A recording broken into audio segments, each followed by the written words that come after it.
Hi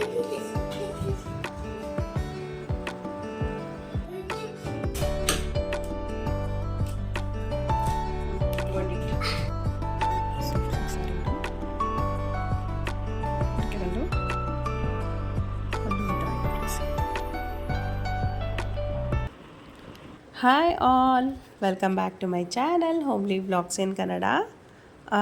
ಇದು ನನ್ನ Friday ಮಾರ್ನಿಂಗಿಂದ ನಾನು ವ್ಲಾಗ್ನ ಮಾಡ್ತಾಯಿದ್ದೀನಿ.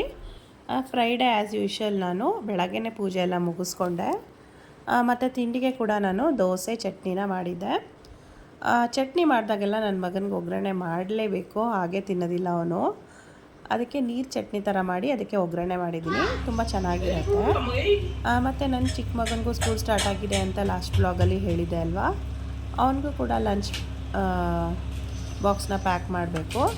ಸೊ ಅವನಿಗೆ ಈ ಥರ ಚಿಕ್ಕ ಚಿಕ್ಕದಾಗಿ ಮಿನಿ ದೋಸೆನ ಮಾಡಿ ನಾನು ಲಂಚ್ ಬಾಕ್ಸ್ನ ರೆಡಿ ಮಾಡಿದ್ದೀನಿ ಅವನಿಗೆ. ಅವನು ಕೂಡ ತುಂಬ ಖುಷಿಯಾಗಿ ಸ್ಕೂಲ್ಗೆಲ್ಲ ಪ್ರಿಪೇರ್ ಆಗಿ ಹೋಗ್ತಾನೆ. ಖುಷಿಯಾಗತ್ತೆ. ಮತ್ತು ನಾನು ಒಂದು ಸಂಜೆ ಕೂಡ ಒಂದು ಮದುವೆ ಇತ್ತು. ಸೊ ನಾನು ಇಲ್ಲಿ ಮಧ್ಯಾಹ್ನಕ್ಕೆ ಅಡುಗೆನ ಸಿಂಪಲ್ಲಾಗಿ ಒನ್ ಟೈಮ್ಗೆ ಮಾಡ್ಕೊಳ್ಳೋಣ ಅಂತ ಹೇಳಿ ಕಾರ್ನ್ ರೈಸ್ನ ಮಾಡ್ತಾಯಿದ್ದೀನಿ. ತುಂಬ ಸಿಂಪಲ್ ಆ್ಯಂಡ್ ಟೇಸ್ಟಿ ರೆಸಿಪಿ ಅಂತಲೇ ಹೇಳ್ಬೋದು, ಮತ್ತು ಹೆಲ್ದಿ ರೆಸಿಪಿ ಕೂಡ ಹೌದು. ಮಕ್ಕಳಿಗೆ ಲಂಚ್ ಬಾಕ್ಸ್ಗೆ ಕೂಡ ತುಂಬ ಚೆನ್ನಾಗಿರುತ್ತೆ ಇದು.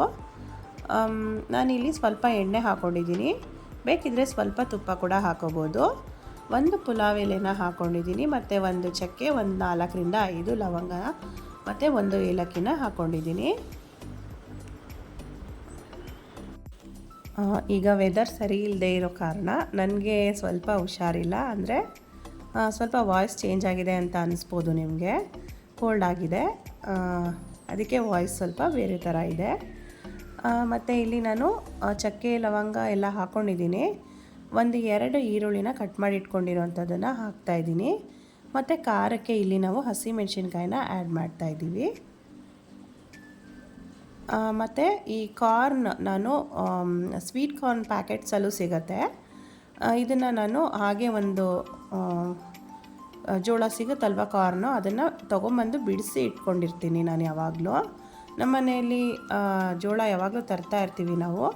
ಸೊ ಅದನ್ನು ಹಾಗೆ ಈ ಥರ ನಾನು ಬಿಡಿಸಿ ಕೂಡ ಇಟ್ಕೊಳ್ತೀನಿ. ಅದರಲ್ಲಿ ನಾನು ಕೋಸಂಬರಿ ಕೂಡ ಮಾಡ್ತೀನಿ, ತುಂಬ ಚೆನ್ನಾಗಿರುತ್ತೆ ಜೋಳದಲ್ಲಿ. ಮತ್ತು ಚಾಟ್ಸ್ ಕೂಡ ಮಾಡ್ತೀನಿ. ನೆಕ್ಸ್ಟ್ ಯಾವುದಾದ್ರೂ ವೀಡಿಯೋದಲ್ಲಿ ನಾನು ಶೇರ್ ಮಾಡ್ಕೊಳ್ತೀನಿ. ತುಂಬ ಚೆನ್ನಾಗಿರುತ್ತೆ ಸ್ವೀಟ್ ಕಾರ್ನಲ್ಲಿ ಚಾಟ್ಸು ಮತ್ತು ಕೋಸಂಬರಿ ಎಲ್ಲ ಮಾಡಿದ್ರೆ. ಇಲ್ಲಿ ನಾನು 2 ಈರುಳ್ಳಿನ ಹಾಕ್ಕೊಂಡಿದ್ದೀನಿ, ಖಾರಕ್ಕೆ ಹಸಿಮೆಣ್ಸಿನ್ಕಾಯಿ ಹಾಕ್ಕೊಂಡಿದ್ದೀನಿ, ಸ್ವಲ್ಪ ಪುದೀನ ಕೂಡ ಆ್ಯಡ್ ಮಾಡ್ಕೊಂಡಿದ್ದೀನಿ. ಬೇಕಿದ್ದರೆ ಒಂದು ಕ್ಯಾರೆಟ್ನ ಆ್ಯಡ್ ಮಾಡ್ಕೋಬೋದು. ನಿಮ್ಗೆ ಯಾವ ವೆಜಿಟೇಬಲ್ಸ್ ಬೇಕೋ ಎಲ್ಲನೂ ಆ್ಯಡ್ ಮಾಡ್ಕೊಳ್ಬೋದು. ಇದು ಕಾರ್ನ್ ರೈಸ್ ಆಗಿರೋದ್ರಿಂದ ನಾನು ಜಾಸ್ತಿ ಏನೋ ವೆಜಿಟೇಬಲ್ಸ್ ಏನೋ ಹಾಕಿಲ್ಲ, ಜಸ್ಟ್ ಒಂದು ಕ್ಯಾರೆಟ್ನ ಆ್ಯಡ್ ಮಾಡಿದ್ದೀನಿ ನಾನಿಲ್ಲಿ. ಮತ್ತು ಕಾರ್ನ್ನ ಬಿಡಿಸಿ ಇಟ್ಕೊಂಡಿರ್ತೀವಲ್ವ, ಆ ಕಾರ್ನ್ನ ನಾನಿಲ್ಲಿ ಆ್ಯಡ್ ಮಾಡ್ಕೊಳ್ತಾ ಇದ್ದೀನಿ. ಎಷ್ಟು ಹಾಕಿದ್ರೂ ಚೆನ್ನಾಗಿರುತ್ತೆ. ಬಟ್ ಇದು ಈ ರೈಸ್ ಬಂದು ಸ್ವಲ್ಪ ಸ್ವೀಟಾಗಿ ಟೇಸ್ಟ್ ಕೊಡುತ್ತೆ ಇದು. ಅದಕ್ಕೆ ಸ್ವಲ್ಪ ಕಾರ್ನ್ ಎಷ್ಟು ಬೇಕೋ ಅಷ್ಟನ್ನೇ ಹಾಕ್ಕೊಂಡ್ರೆ ಒಳ್ಳೆಯದು. ಮಕ್ಕಳು ಖಂಡಿತ ಇಷ್ಟಪಡ್ತಾರೆ. ಅವ್ರ ಲಂಚ್ ಬಾಕ್ಸ್ಗೂ ಆಗಲೇ ಹೇಳ್ದಾಗೆ ಲಂಚ್ ಬಾಕ್ಸ್ಗೂ ತುಂಬ ಒಳ್ಳೆ ರೆಸಿಪಿ ಅಂತಲೇ ಹೇಳ್ಬೋದು. ಯಾಕಂದರೆ ಇದು ಜಾಸ್ತಿ ಖಾರ ಇರಲ್ಲ, ಜಾಸ್ತಿ ಮಸಾಲೆ ಇರಲ್ಲ, ತುಂಬ ಲೈಟಾಗಿರುತ್ತೆ. ಮಕ್ಕಳು ಇಷ್ಟಪಟ್ಕೊಂಡು ತಿಂತಾರೆ. ನಮ್ಮ ಮನೇಲೂ ಅಷ್ಟೇ, ನಮ್ಮ ಹುಡುಗರು ತುಂಬ ಇಷ್ಟಪಟ್ಟು ತಿಂತಾರೆ. ಮತ್ತು ನಾನಿಲ್ಲಿ ಆಲ್ರೆಡಿ 1 ಗ್ಲಾಸ್ ಅಕ್ಕಿನ ಕೂಡ ನೆನೆಸಿ ಇಟ್ಕೊಂಡಿದ್ದೀನಿ ತೊಳೆದ್ಬಿಟ್ಟು. ಮಾಮೂಲಿ ನಾನು ಬುಲೆಟ್ ರೈಸ್ನೇ ತೊಗೊಂಡಿದ್ದೀನಿ. ನೀವು ಇದಕ್ಕೆ ಬಾಸ್ಮತಿ ರೈಸ್ ಯೂಸ್ ಮಾಡಿದ್ರು ತುಂಬ ಚೆನ್ನಾಗಿರುತ್ತೆ. ಬಾಸ್ಮತಿ ರೈಸ್ ಸ್ವಲ್ಪ ಮತ್ತು ಬುಲೆಟ್ ರೈಸ್ ಸ್ವಲ್ಪ ಎರಡನ್ನೂ ಮಿಕ್ಸ್ ಮಾಡಿ ಹಾಕಿದಾಗ ಚೆನ್ನಾಗಿರುತ್ತೆ. ನಾನಿಲ್ಲಿ 1 ಗ್ಲಾಸ್ ಅಕ್ಕಿ ತೊಗೊಂಡಿರೋದ್ರಿಂದ 2 ಗ್ಲಾಸ್ ನೀರನ್ನ ಹಾಕ್ತಾಯಿದ್ದೀನಿ. ಮತ್ತು ಅಕ್ಕಿನೂ ಕೂಡ ತೊಳೆದಿಟ್ಕೊಂಡಿರ್ತೀನಲ್ಲ, ಅದನ್ನು ಕೂಡ ಆ್ಯಡ್ ಮಾಡ್ಕೊಳ್ತೀನಿ. ರುಚಿಗೆ ತಕ್ಕಷ್ಟು ಉಪ್ಪನ್ನು ಹಾಕಿ ನಾನು ಲಿಡ್ನ ಕ್ಲೋಸ್ ಮಾಡ್ಕೊಳ್ತೀನಿ. ಮತ್ತು ಇದಕ್ಕೆ ನೀವು ಟೊಮೆಟೊ ಏನು ಆ್ಯಡ್ ಮಾಡೋದು ಬೇಕಾಗಿಲ್ಲ. ಟೊಮೆಟೊಸ್ ಇಲ್ಲದೇ ನೀವು ಆರಾಮಾಗಿ ಮಾಡ್ಕೊಳ್ಬೋದು. ಮತ್ತು ನಾನಿಲ್ಲಿ 2 ವಿಷಿಲು ಬರ್ಸ್ಕೊತೀನಿ. 1 ಗ್ಲಾಸ್ ಅಕ್ಕಿಗೆ 2 ವಿಷಿಲ್ ಬರ್ಸ್ಕೊಂಡ್ರೆ ಸಾಕಾಗತ್ತೆ. ಅನ್ನ ಉದುದ್ರಾಗಿ ತುಂಬ ಚೆನ್ನಾಗಾಗುತ್ತೆ. ಯಾಕಂದರೆ ಅಕ್ಕಿ ಕೂಡ ನೀವು ನೆನೆಸಿ ಇಟ್ಕೊಂಡಿರ್ತೀರ ಅಲ್ವಾ, ತುಂಬ ಚೆನ್ನಾಗಾಗತ್ತೆ ಈ ರೈಸು. ಮತ್ತು ಸಂಜೆ ರಿಸೆಪ್ಷನ್ ನಮ್ಮ ರಿಲೇಷನ್ದು ಅವ್ರದ್ದು ಮದುವೆ ರಿಸೆಪ್ಷನ್ ಕೂಡ ಇದ್ದಿದ್ದರಿಂದ ನಾನು ಸ್ವಲ್ಪ ಸ್ಯಾರೀಸ್ ಎಲ್ಲ ಐರನ್ ಮಾಡ್ಕೋಬೇಕಾಗಿತ್ತು, ಕೆಲಸ ಇತ್ತು ಸ್ವಲ್ಪ. ಅದಕ್ಕೆ ನಾನು ಇದನ್ನು ತುಂಬ ಕ್ವಿಕ್ ಆ್ಯಂಡ್ ಈಸಿಯಾಗಿ ಮಾಡಿಕೊಂಡೆ.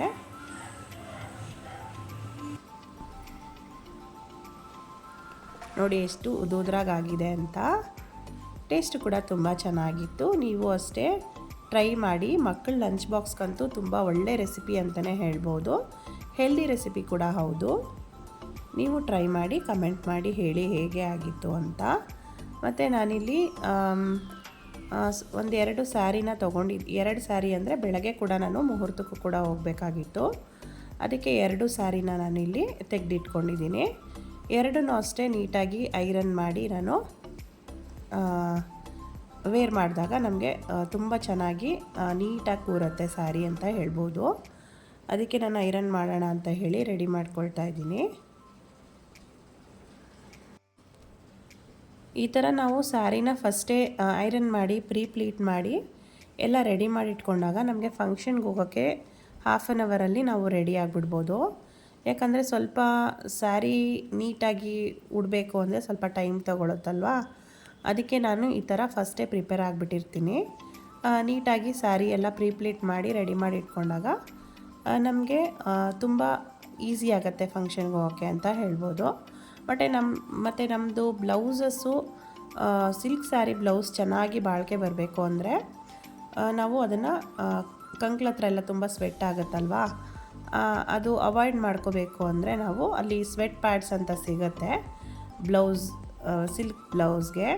ಅದನ್ನು ನಾವು ಅಲ್ಲಿ ಸ್ಟಿಕ್ ಮಾಡಿಕೊಂಡು ವೇರ್ ಮಾಡಿದಾಗ ನಮಗೆ ಬ್ಲೌಸಸ್ಸು ತುಂಬ ಚೆನ್ನಾಗಿ ಬಾಳಿಕೆ ಬರುತ್ತೆ ಅಂತ ಹೇಳೋಕ್ಕೆ ಇಷ್ಟಪಡ್ತೀನಿ. ಮತ್ತು ಬ್ಯಾಂಗಲ್ಸ್ ಏನೇ ಆಗಿರಲಿ ಎಲ್ಲನೂ ರೆಡಿ ಮಾಡಿ ಇಟ್ಕೊಂಬಿಟ್ಟಿರ್ತೀನಿ. ಸೊ ನನಗೆ ಫಂಕ್ಷನ್ಗೆ ಹೋಗೋಕ್ಕೆ ತುಂಬ ಟೈಮ್ ತಗೊಳ್ಳೋದಕ್ಕೆ ಹೋಗೋದಿಲ್ಲ, ನಾನು ಕ್ವಿಕ್ಕಾಗಿ ರೆಡಿ ಆಗಿಬಿಡ್ತೀನಿ. ಮತ್ತು ಸ್ಯಾರಿನೂ ಕೂಡ ನಾನು ಪ್ಲೀಟ್ ಮಾಡಿ ಇಟ್ಕೊಂಡ್ಬಿಡ್ತೀನಿ. ಅಂದರೆ ನೆರಿಗೆ ಎಲ್ಲ ಹಿಡ್ದು ಮತ್ತು ಸೆರ್ಗೆಲ್ಲ ನಾನು ಪಿನ್ ಮಾಡಿ ಇಟ್ಕೊಂಡಾಗ ಈಸಿ ಆಗುತ್ತೆ ವೇರ್ ಮಾಡೋಕ್ಕೆ ಮತ್ತು ಕ್ವಿಕ್ಕಾಗಿ ರೆಡಿ ಆಗಿಬಿಡ್ಬೋದು. ಈ ಟಿಪ್ಸ್ ಎಲ್ರಿಗೂ ನಿಮ್ಗೆ ಯೂಸ್ಫುಲ್ ಆಗಿದೆ ಅಂತ ಅಂದ್ಕೊಂಡಿದ್ದೀನಿ. ವಿಡಿಯೋ ಇಷ್ಟ ಆದರೆ ಲೈಕ್ ಮಾಡಿ, ಶೇರ್ ಮಾಡಿ, ಕಮೆಂಟ್ ಮಾಡಿ. ಇನ್ನೂ ಸಬ್ಸ್ಕ್ರೈಬ್ ಆಗಿಲ್ಲ ಅಂದರೆ ಪ್ಲೀಸ್ ಸಬ್ಸ್ಕ್ರೈಬ್ ಮಾಡ್ಕೊಂಡು ನೋಡಿ. Thank you for watching.